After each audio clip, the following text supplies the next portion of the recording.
think emotional health is one of those things where many people don't really recognize it until they already are feeling overwhelmed. And even in my day-to-day life, sometimes I just tell myself I'm either just having a bad week, or I'm just tired, or I'm just busy, but I never really think about what's really causing those things and never really dive into my emotions in that sense.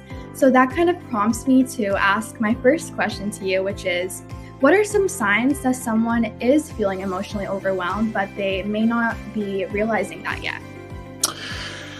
That's a really good question. And I love the way that you framed it as well. So sometimes, a lot of the times we're always behind the eight ball. Is like we start to notice what's wrong only until we know what's wrong, or until we have to start feeling the causes and effects. However, it's one of these small little things that creep up that we don't even notice, and it's the little things that we do. What time we go to bed plays a huge practice into our emotional regulation. Also, the content that we observe, right? So we become what we see. And if we're always watching negative things, then we become a negative person. If we're not going to bed on time and we're not allowing our bodies to rest and reset, then our focus goes down. The brain power is never able to fix itself. Our bodies are not able to recoup. And so and these two things play a role together, because a lot of times we're going to bed late because of the content that we're watching late. So if we start to set ourselves some rules, some regulations, I'm not saying get rid of your phones, but if we can just start setting some standards, right? Okay, after this time I'm done with devices, let me read a good book, let me do some meditation, you're going to be able to see an immediate effect. So just consumption and bedtime, I think, plays a massive role in self-regulation or emotional regulation. Yeah, I really liked the point where you mentioned how it kind of it's the smaller things, and your habits kind of creep up on you. And that kind of has something to do with my second question, because I feel like people, when they think about emotional health, it's often the major stressors in life, and don't really fixate on what they do every single day and how that could add up and solely affect how you kind of manage your emotions. So I want to ask you, what do you think one habit is that people do that kind of quietly damages emotional regulation that most people just overlook? So a big one is activity. If your muscles atrophy if you don't use them, so does your emotions, and so does your mindset. And if you're in front of devices 24/7, and then you're not able to practice those social skills, right? Then you won't know how to use them, and you won't know how to regulate them as well. And so one huge, massive, important, or one thing that you can do is just be active in your life. Find an activity, find a hobby, go to the gym, do all these different things. Put yourself in a position where you're going to be with people and that you're going to be interacting, right? So a device, you are interacting with it, but it's not necessarily interacting with you. However, if you put yourself in a position where there's people around and you're saying hi to people and you're smiling with people and all these different things, all of a sudden you're practicing all those emotions that you would not normally be practicing if you were just in front of a screen.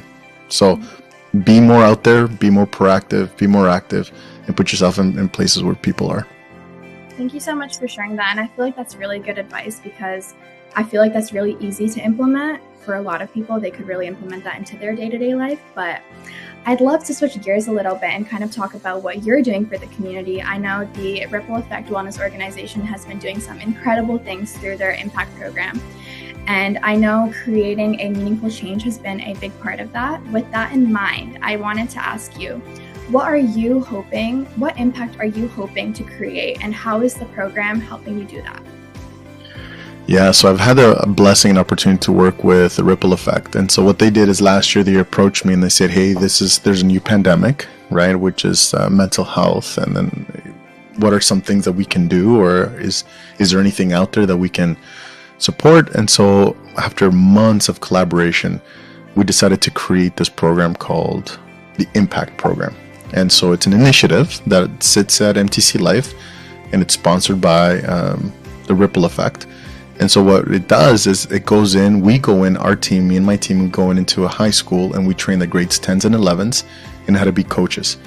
We teach them everything, as much as they can absorb about social medias and some of the dangers around social medias. And then what they do is that they take these 8 modules of that what we just finished training, and they'll go into their feeder schools and then work with the 7s and 8s and teach them on social media awareness and then mental health and all these different things. What that does is we check off a couple of boxes there. Number 1, you learn by teaching. So these 11s and 12s are in grade 10s, 11s and 12s.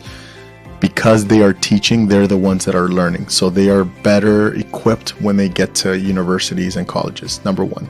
Number 2, one of the biggest fears of 7s and 8s is their fear of going into high school. They don't know anyone. They feel they're going to get bullied. They're afraid of they see the horror stories sometimes on television, and they're just big time afraid. And so what ends up happening is that these 10s and 11s are going into those feeder schools. They're working with them, and then all of a sudden they have friends. So when these grade 8s graduate and go into grade 9s, they will start to see all those people that actually came to their school the previous year. And then the hopes is that it's this program that feeds each other, because it made such a massive impact on the grade 8s and now grade 9s. When they get to grade 10, they will become coaches as well. And then they go back into into their feeder schools again, and then start the cycle all over again. So we've been seeing a lot of positive feedback already by staff, students, and parents. So we are beyond excited for this thing, because the goal is that after 3 years, we go to the ministry, we give them the data. This is what we've done. These are the feedback. These are the results. And then this becomes a standard practice across Ontario. And when that happens, it becomes a standard practice across Canada. So we're looking to make an impact, no pun intended.